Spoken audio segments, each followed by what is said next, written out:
여러분 반갑습니다. 로마서 말씀 묵상 시간입니다. 로마서 말씀을 통해서 하나님께서 얼마나 신실하신지 또 우리 하나님께서 얼마나 은혜로우신지를 우리가 계속 깨달아 가고 있습니다.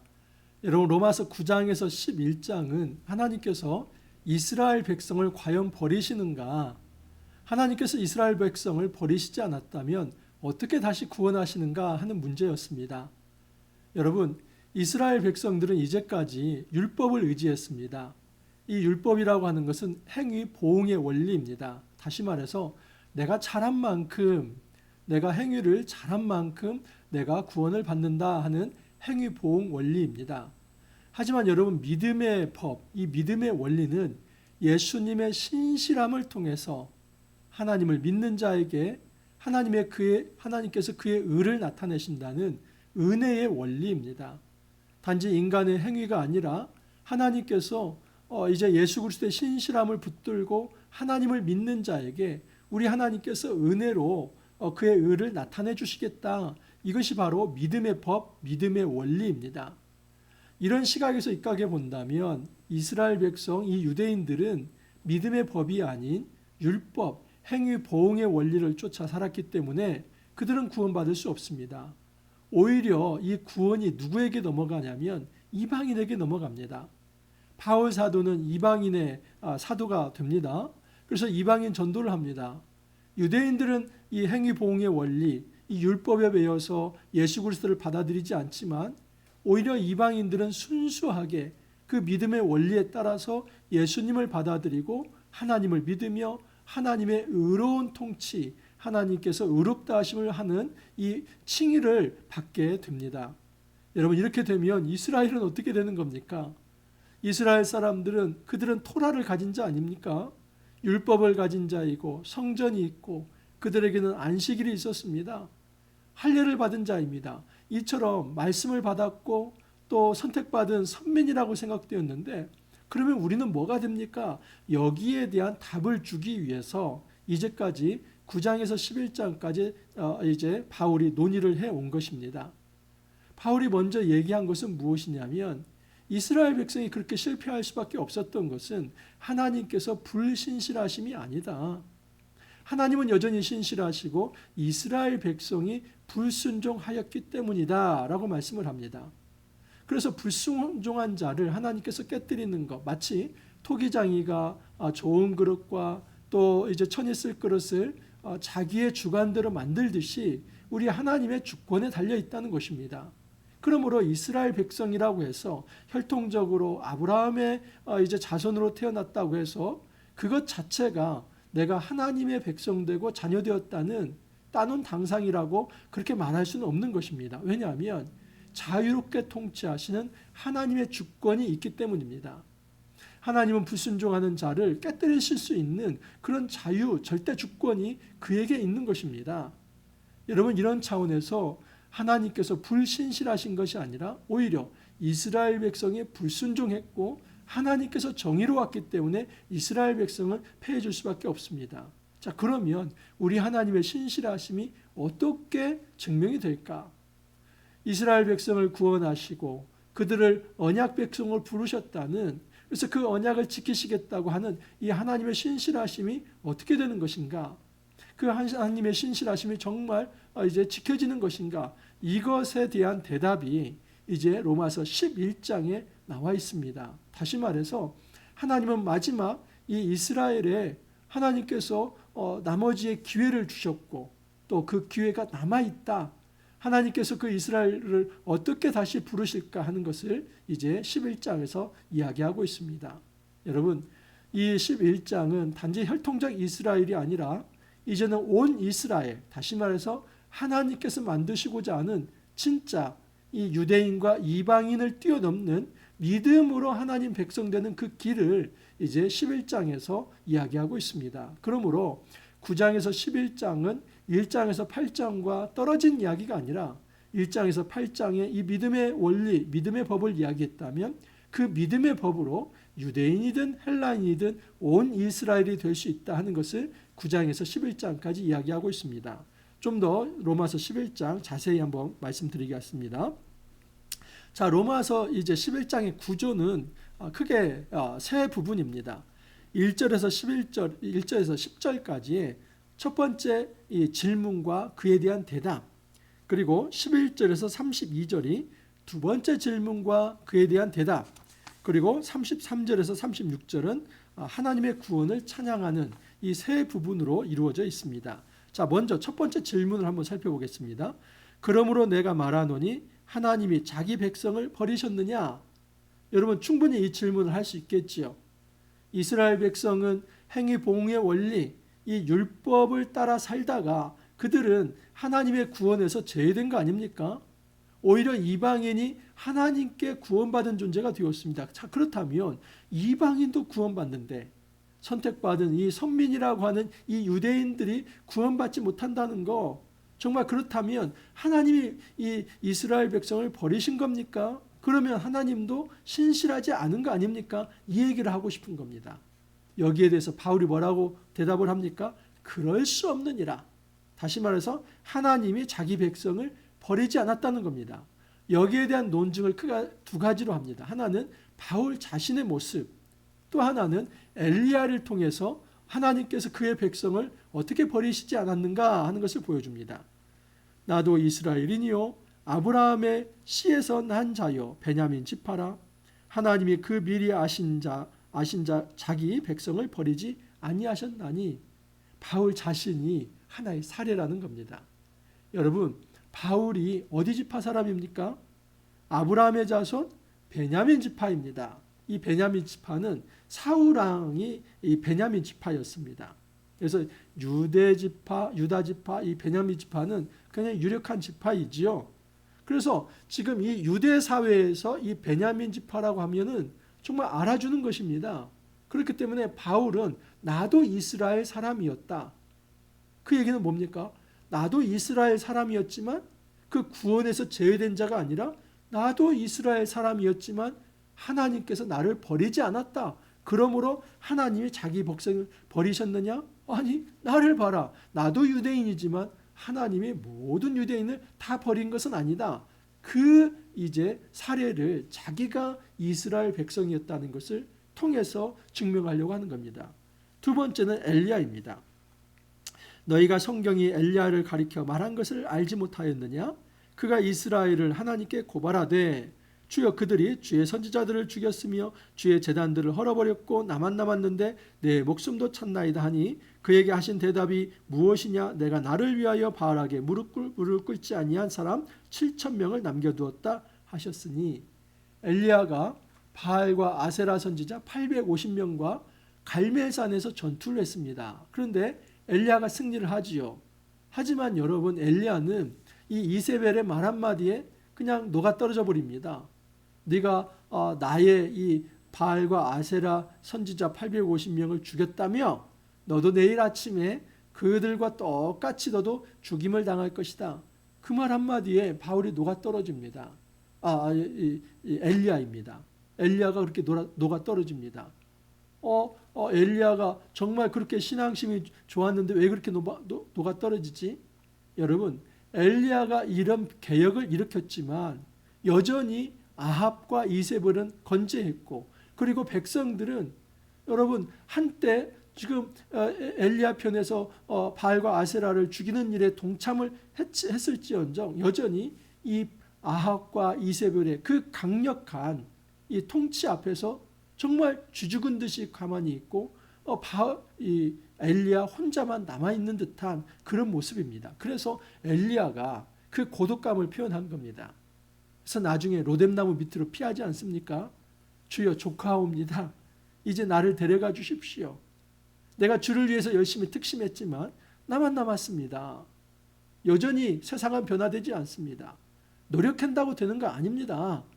이제 나도 열심히 해봤는데 안 되는 건 안 되는 거니까 제 목숨 가져가 주십시오. 이렇게 비탄에 빠지고 우울증에 빠져서 정말 거의 자살 직전에 가 있던 사람이 엘리야입니다. 그런데 엘리야를 하나님께서 위로하실 때 그 호렙산에서 뭐라고 말씀하시냐면 바알에게 무릎 꿇지 않은 7,000명을 남겨두었다 하는 겁니다. 지금 바울은 이것을 가져오는 것입니다. 봐라, 이스라엘 사람들이 다 패망하여서 다 하나님을 떠났고 하나님께서 이스라엘을 다 멸하셨느냐? 그렇지 않았다. 하나님께서 선택하신 자 그 7천 명은 구원하지 않았느냐? 지금도 마찬가지라는 겁니다. 지금 이 유대인들이 예수라고 하는 이 메시아가 오셨건만 그 예수를 신뢰함으로 그 예수님의 신실함을 붙들므로 하나님을 믿는 것이 아니라 여전히 그 율법의 정신, 행위 보응의 원리로 자기 의를 나타내며 자기 힘으로 구원을 얻어보려고 하는 여기에 대해서 하나님은 이스라엘 백성을 치시는데 그렇다 할지라도 그 중에서 남은 자들이 있다는 것입니다. 그 첫 번째 사례가 바로 바울 자신이고 또 이제 엘리야에게 그 바알과 아사라에게 무릎 꿇지 않은 7천 명을 남겨두었듯이 하나님께서 남겨놓은 자들이 있다 하는 사실입니다. 여러분 그렇지 않습니까? 사실 베드로도 유대인 아닙니까? 그리고 12사도들 거의 다 유대인 아닙니까? 그리고 그들이 여러분 이방인 전도만 했을 뿐만 아니라 많은 유대인들이 죽게 돌아옵니다. 그렇다면 유대인 전체가 다 패망한 것이 아니라 유대인 중에서도 하나님께서는 자기가 선택한 자, 구원할 자를 구원하셨다 하는 것입니다. 5절을 보면 그런즉 이와 같이 지금도 은혜로 택하심을 따라 남은 자가 있느니라. 그렇죠. 예전에 이사야에 보면 남은 자 사상이 있었습니다. 하나님께서 그 그루터기는 남겨놓는다는 겁니다. 하나님의 심판하실지라도 그 베어진 나무라 할지라도 그루터기를 남겨놓듯이 거기에서 다시 나무가 자라가 하듯이 이스라엘의 남은 자를 남겨놓겠다. 그렇듯이 지금 이스라엘 백성이 율법의 정신을 따라서 예수를 인정하지 않고 자기 길로 죽음의 길로 패망의 길로 가지만 그들 중에서도 하나님께서 선택하신 자는 남은 자가 되어서 그들이 믿음의 법으로 이제는 하나님을 믿고 나올 자가 있다 하는 사실입니다. 만일 은혜로 된 것이면 행위로 말미암지 않으니 그렇지 않으면 은혜가 은혜되지 못하느니라. 여러분 이 남은 자가 철저히 어떻게 된 겁니까? 그들의 행위입니까? 아닙니다. 그들의 노력입니까? 아닙니다. 그것이 아니라 철저히 하나님의 은혜로 이루어졌다 하는 것입니다. 자, 그런데 7절 이하에 보면 이 남은 자와 대조가 되는 나머지 사람들이 있습니다. 7절 이하를 보십시오. 그런즉 어떠하냐 이스라엘이 구하는 그것을 얻지 못하고 이스라엘 백성이 예전에 자기들이 율법을 가지면 구원을 얻을 수 있다고 생각했는데 그걸 얻을 수 있었습니까? 그걸 얻지 못했다는 것이죠. 택하심을 입은 자가 얻었고 다시 말해서 이스라엘 혈통적 민족적 어떤 아브라함의 자손이라고 해서 그들이 자동으로 하나님 백성 되는 것이 아니라 하나님의 은혜가 임한 자, 하나님이 택한 자, 그러니까 이스라엘 전체가 그냥 민족으로 이제 구원받는 것이 아니라 이스라엘 민족 내에서도 하나님께서 택하신 자, 그들이 남은 자이고 하나님의 은혜를 입은 자, 그들이 남은 자가 되어서 그들이 구원을 받을 것이다. 그 이야기입니다. 택하심을 입은 자가 얻었고 그 남은 자들은 우둔하여졌다. 여러분 여기 남은 자 하니까 굉장히 헷갈리죠. 근데 이것을 조금 번역을 고치십시오. 여기 이 말은 여기 11장 7절에 그 남은 자는 그 외에 나머지 사람들입니다. 다시 말해서 이스라엘이 지금 자기가 행할 것을 행하고 그렇게 떠나고 그렇습니다. 근데 그 중에서 하나님께서 선택하신 자가 있다고 합니다. 그런데 그 선택하신 자 외에 나머지 사람들, 다시 말해서 이 사람들은 선택받은지 못한 사람들이라는 겁니다.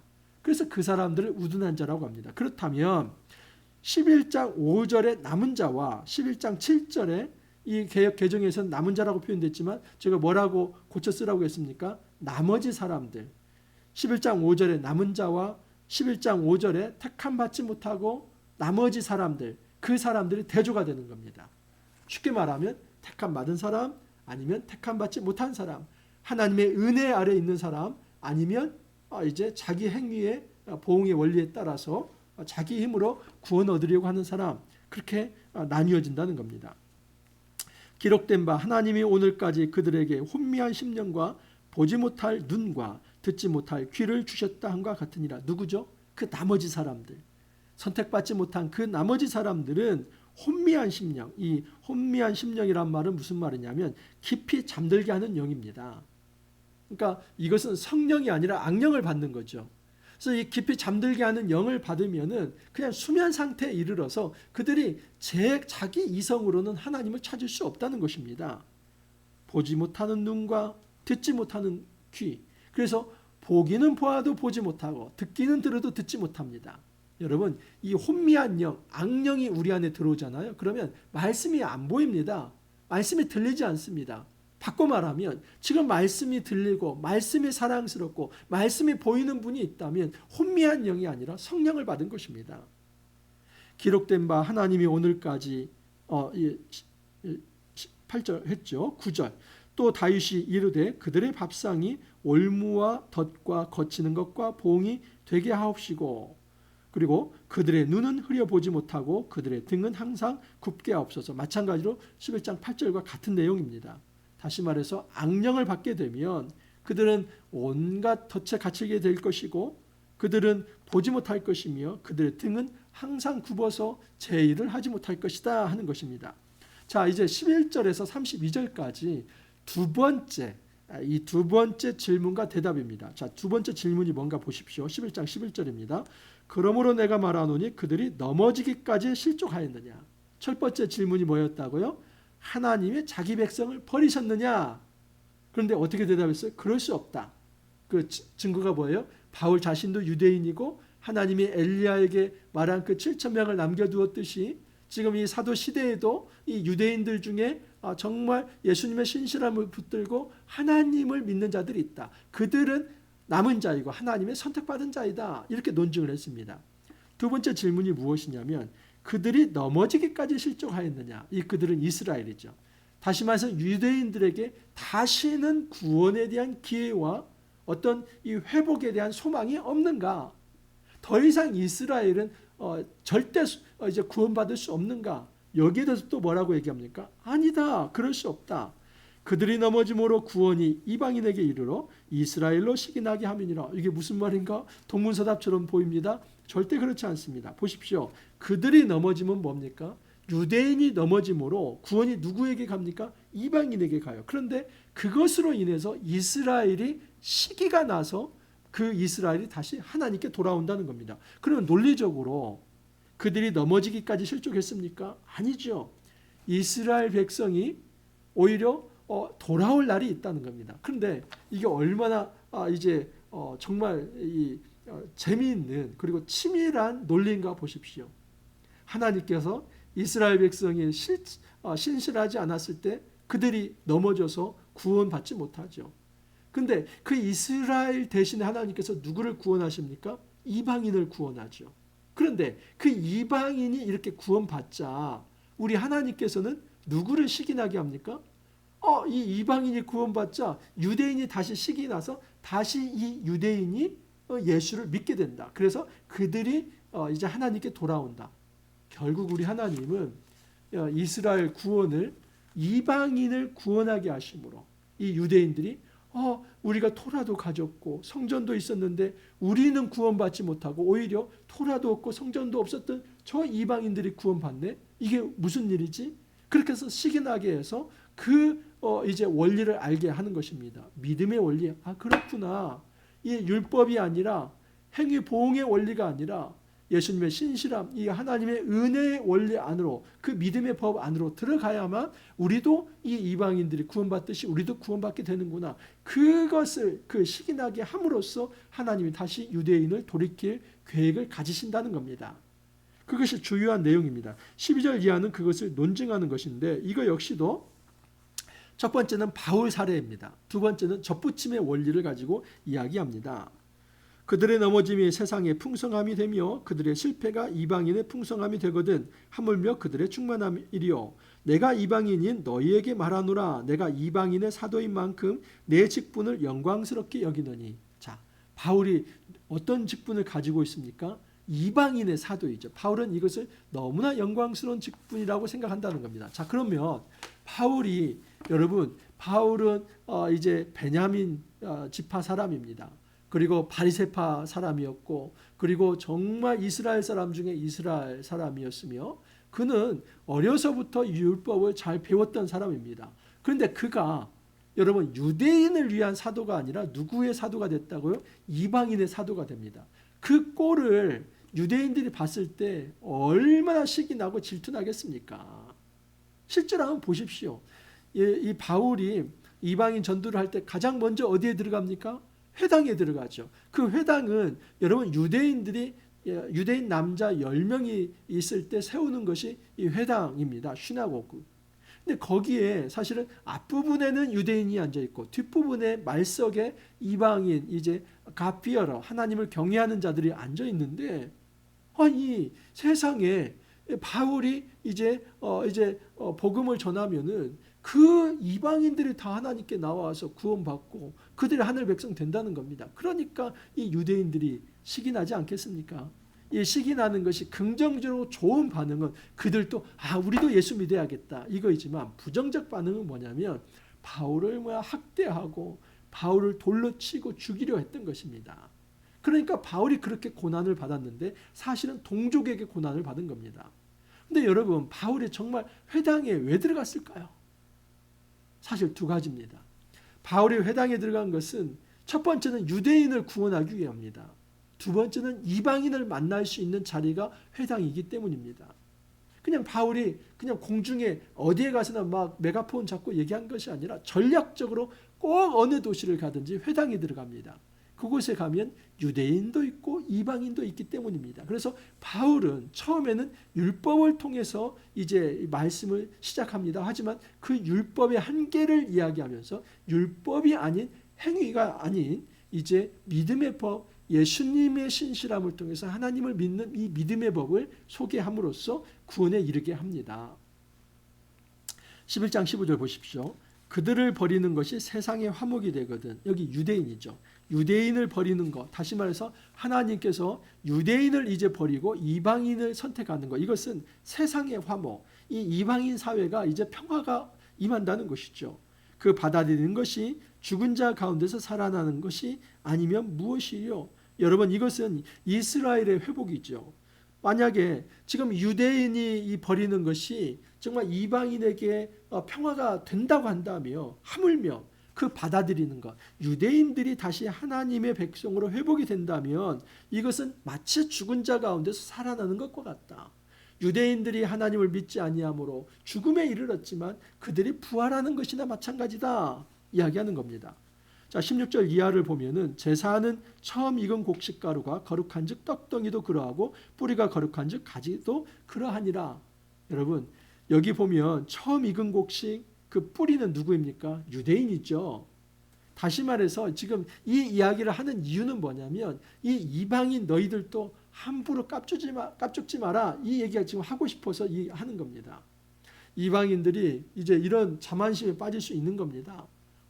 우리는 지금 유대인이 실패했고 이제 우리는 하나님께 순종함으로써 우리가 새로운 유대인을 대신하는 하늘 백성 되었기 때문에 우리가 자랑할 수 있고 유대인 너희들 아무것도 아니야 그렇게 얘기하는데 바울이 하는 얘기는 뭐냐면 사실 너희 뿌리는 유대인이었다. 그 뿌리에 하나님의 언약이 있었고 그 하나님의 언약으로 이 유대인들을 거룩하게 했는데 그 뿌리에서 너희들이 시작된 것이다. 그래서 접붙임의 원리를 이제 설명을 하려고 하는 것입니다. 또한 가지 얼마가 꺾이었는데 돌감람나무인 내가 그들 중에 접붙임이 되어 참 감람나무 뿌리의 진액을 함께 받는 자가 되었은즉 돌감람나무는 여러분 좋은 열매를 맺을 수 없지요. 돌감람나무니까. 참 감람나무는 좋은 열매를 맺는 겁니다. 여러분 돌감람나무는 이방인입니다. 참 감람나무는 여러분 유대인이었습니다. 자 그런데 이 참 감람나무 가지를 유대인을 너희들 불순종하는 자들을 끊어내버립니다. 그리고 돌감람나무 이방인의 가지를 참 감람나무에 접붙입니다. 하나님께서 뭐라고 얘기하냐면 하나님께서 뿌리 없이 너희들을 가져온 게 아니라 이 유대인들에게 하나님이 부르시고 그를 언약 백성 삼으시며 거룩한 삶의 원리가 무엇인가를 얘기했었는데 이방인 유대인들이 떠났을 때 이제 이 유대인 너희를 양자 삼았다 그 얘기를 하는 것을 접붙임의 원리를 가지고 이야기하는 겁니다. 근데 이 이야기를 하는 이유는 뭐냐면 너희들이 그렇게 접붙임을 받았다면 하나님께서 그 원 가지는 얼마나 더 소중히 여기겠느냐. 그 원가지가 떨어져 나갔다면, 그 원가지가 이 유대인들이 회개만 한다면 그들을 다시 참 감람나무에 접붙이지 않겠느냐. 그렇기 때문에 너희들의 어떤 의지나 너희들의 행위를 자랑할 것이 아니라 꺾이고 꺾이지 않는 이 모든 것이 믿음의 원리에 달려있다. 그걸 기억하라고 말씀을 하는 것입니다. 19절 이하입니다. 그러면 내 말이 가지들이 꺾인 것은 나로 접붙임을 받게 하려 함이라 하리니. 교만한 말이죠.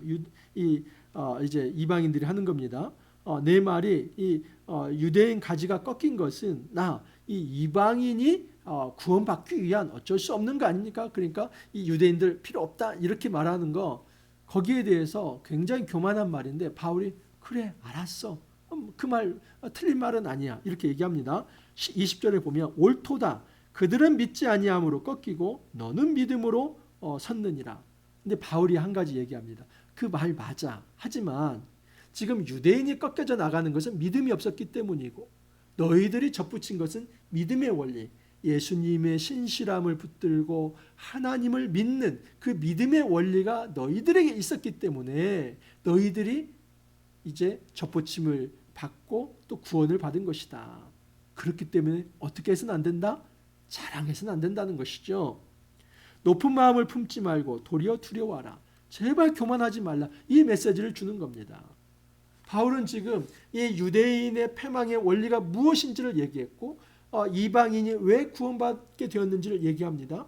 그리고 그 이방인이 구원받을 때 하나님은 그 이방인을 보는 이 유대인들의 시기가 나서 그 유대인들이 다시 이제 하나님께 돌아오는 구원 계획까지 얘기합니다. 그러면서 이 이방인에게 이런 놀라운 하나님의 구원 계획이 있기 때문에 너희들이 함부로 너희들이 힘이 있어서 구원받았다고 자랑하지 말고 교만 떨지 말라, 그 얘기를 하는 겁니다. 하나님이 원 가지들도 아끼지 아니하셨은즉 너희도 아끼지 아니하시리라. 그렇죠. 유대인도 하나님께서 지금 선민이라고 생각하는 그 유대인들의 불순종해서 하나님께서 베어내버리셨다면 이방인들 너희들이 만약에 믿음의 법을 갖지 않는다면 당연히 하나님께서 베어내신다, 그 말씀을 하는 겁니다. 그러므로 하나님의 인자하심과 준엄하심을 보라. 넘어지는 자들에게는 준엄하심이 있으니 너희가 만일 하나님의 인자하심에 머물러 있으면 그 인자가 너희에게 있으리라. 그렇지 않으면 너도 찍히는 바 되리라. 하나님의 성품에 두 가지가 있습니다. 하나는 인자하심과 또 하나는 준엄하심입니다. 여러분, 이 준엄하심이 누구에게 나타납니까? 넘어지는 자들. 넘어지는 자들 누구일까요? 믿지 않는 자들이죠. 다시 말해서 믿음의 원리가 없는 자들, 율법만을 숭배하고 그 행위 보응의 원리 속에서 자기 힘으로 구원받으려고 하는 그 율법 숭배자들, 그들은 넘어지는 자들이고 하나님은 준엄하게 그들을 심판하겠다는 겁니다. 하나님의 또 다른 성품이 뭐라고요? 인자하심. 그래서 이렇게 얘기합니다. 너희가 만일 하나님의 인자하심에 머물러 있으면, 하나님의 인자하심에 머물러 있다는 것은 너희들이 하나님의 은혜 안에 있으면, 하나님의 은혜 안에 있다는 것은 믿음의 법을 따라서 예수님의 신실함을 통해서 하나님을 믿는 그 겸손한 상태에 있다면 하나님께서 어떻게 하겠답니까? 그 인자, 하나님의 인자가 너희에게 있으리라. 너희들이 믿음의 법을 가지고 하나님의 은혜 아래 있다면 하나님도 그 인자를 베풀 것이다. 하나님의 성품 두 가지 있습니다. 인자와 준엄하심. 인자는 구원을 의미합니다. 이 준엄하심은 심판을 의미합니다. 하나님께서 이 인자하심으로 구원하실 수도 있고 이 준엄하심으로 심판하실 수도 있습니다. 근데 이 구원과 심판을 가르는 것이 무엇이라고요? 믿음. 믿음이 없으면 꺾어버릴 것이고 믿음이 있으면 그 이방인이라 할지라도 접붙이겠다, 그 말씀을 합니다. 그들도 믿지 아니하는데 머무르지 아니하면 접붙임을 받으리니. 누구를 말할까요? 유대인이죠. 유대인이 꺾여져 나갔지만 이제는 그 믿지 아니하는 자리 거기에 있는 것이 아니라 이제는 하나님 앞으로 나온다면 그들도 다시 회복될 것을 말합니다. 그렇기 때문에 지금 11절에 말하는 그들이 넘어지기까지 실족하였느냐? 아니라는 거죠. 유대인들이 비록 꺾여졌지만 그들이 회개하고 돌아온다면 하나님께서 다시 원가지에 접붙일 것이다. 그러므로 이 유대인 이스라엘 구원에 대한 하나님의 가능성, 기회가 남아있다는 겁니다. 하나님이 말하는 것은 유대인이냐 이스라엘이냐, 유대인이냐 이방이냐, 이게 중요한 게 아니라 믿음을 가지고 있다면 그 유대인이라 할지라도 그 꺾여진 자라 할지라도 하나님이 다시 불러오겠다. 그 말씀을 하고 있습니다. 내가 원 돌감람나무에서 찍힘을 받고 본성을 거슬러 좋은 감람나무에 접붙임을 받았으니 원 가진 이 사람들이야 얼마나 더 자기 감람나무에서 접붙임을 받으시라. 여러분, 접붙임을 받으랴. 하나님께서 이 돌 감람나무도 접붙였다면 참 감람나무 이 원 가지는 얼마나 더 하나님께서 접붙이시겠느냐. 그러므로 회개만 하고 믿음의 원리에 따라서 예수의 신실함을 붙들고 하나님을 믿는 자가 있다면 하나님 받아주겠다는 겁니다. 형제들아, 너희가 스스로 지혜 있다 하면서 이 신비를 너희가 모르기를 내가 원하지 아니하노니 이 신비는 이방인의 충만한 수가 들어오기까지 이스라엘의 더러는 우둔하게 된 것이라.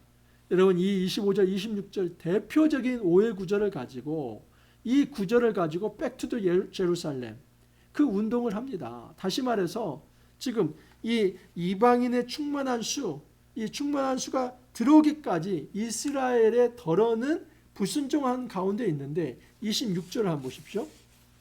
26절에 그리하여 온 이스라엘이 구원을 받으리라. 하지만 그 이제 이방인의 충만한 수가 차기 전까지 이 이스라엘이 불순종한 가운데 있지만 하나님께서 전체 이스라엘 백성을 한꺼번에 집단적으로 이제 구원하는 날이 있다. 그렇기 때문에 이 지구의 모든 구원은 어디에서 완성이 되냐? 예루살렘에서 완성되기 때문에 이 이스라엘 선교를 해야 한다. 이런 논리입니다. 이게 신사도주의 또 메시아주 이런 어떤 운동들이 실제로 지금도 있습니다.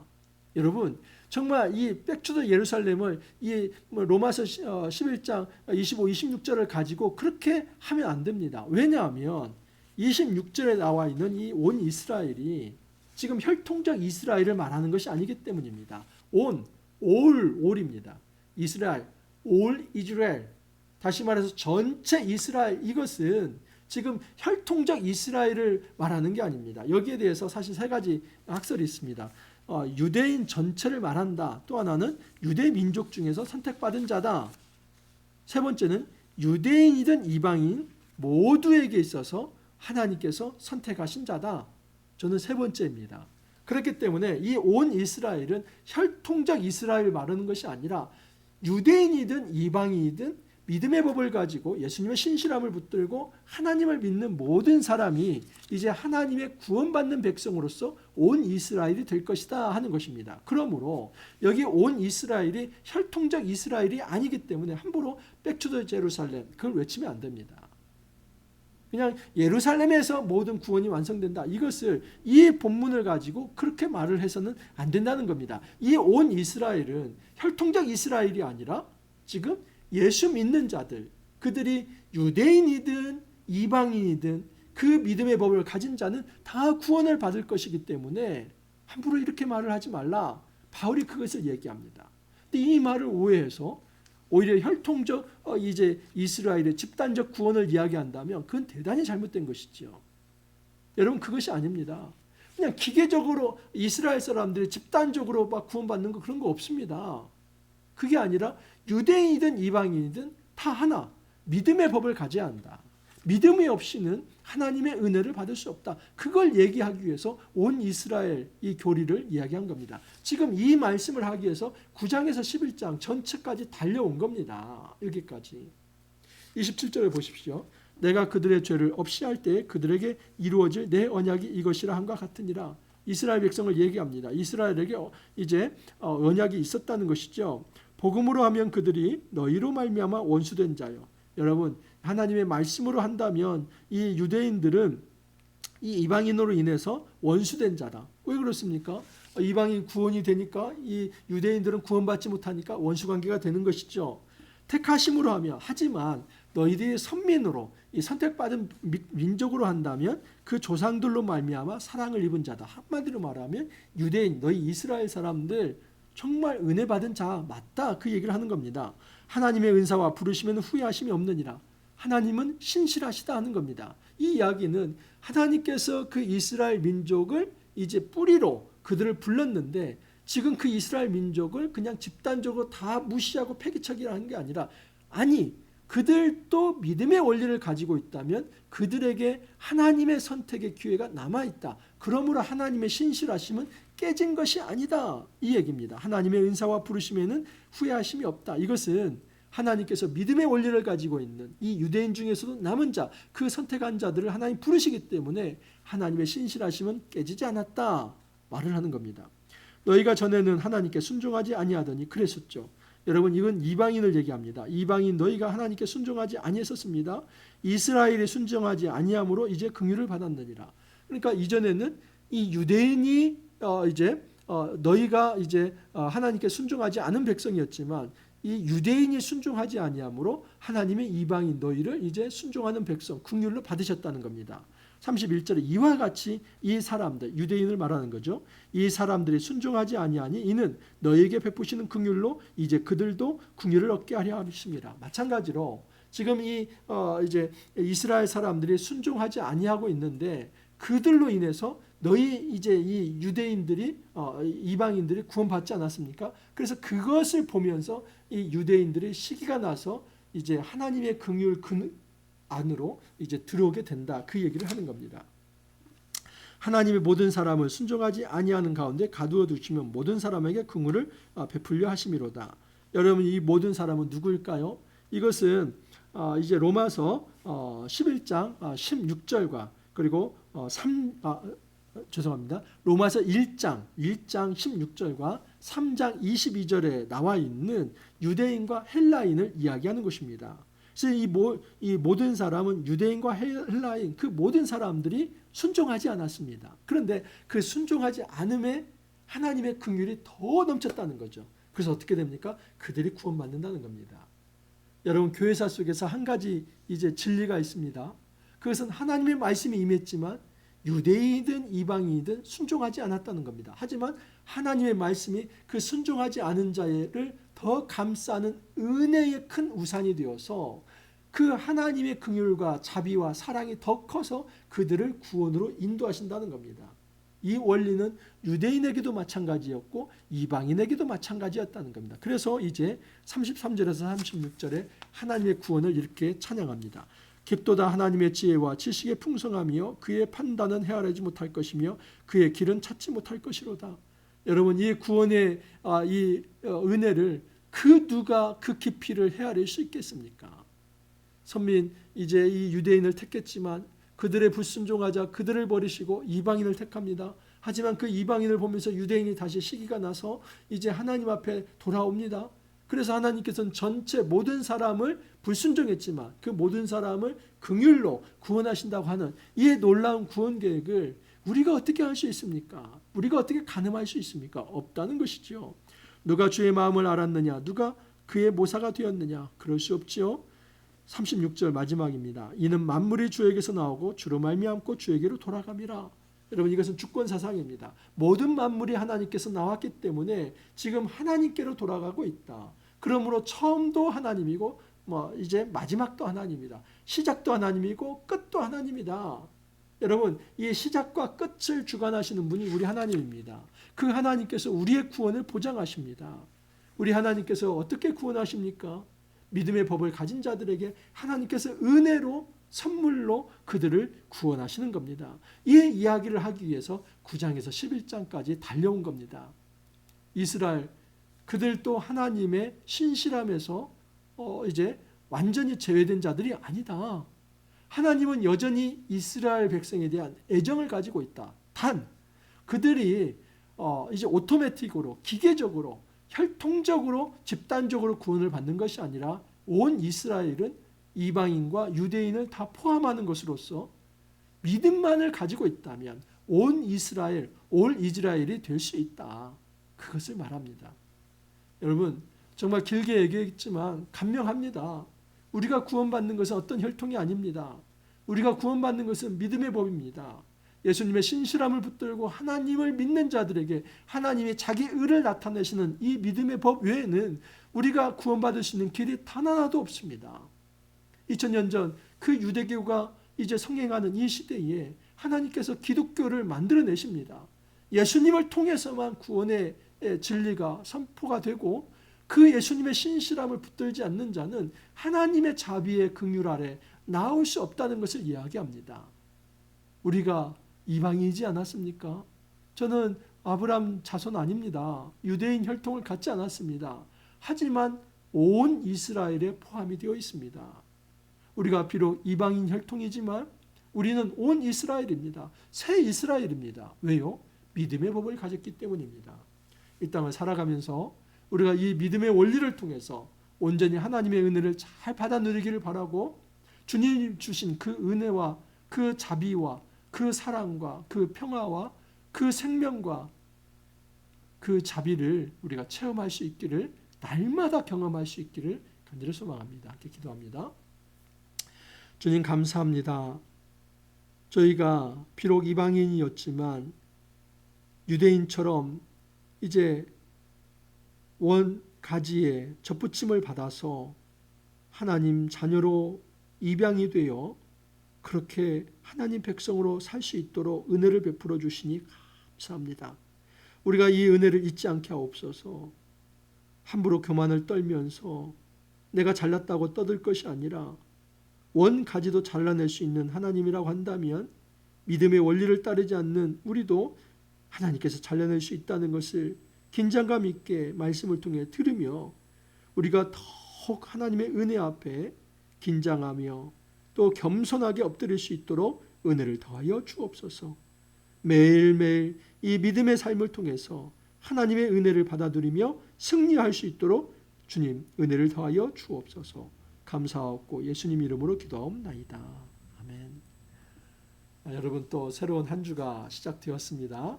이제 이번 주에 로마서는 다 마무리가 될 것입니다. 우리 로마서 끝까지 정말 저와 함께 정주행하기를 바랍니다.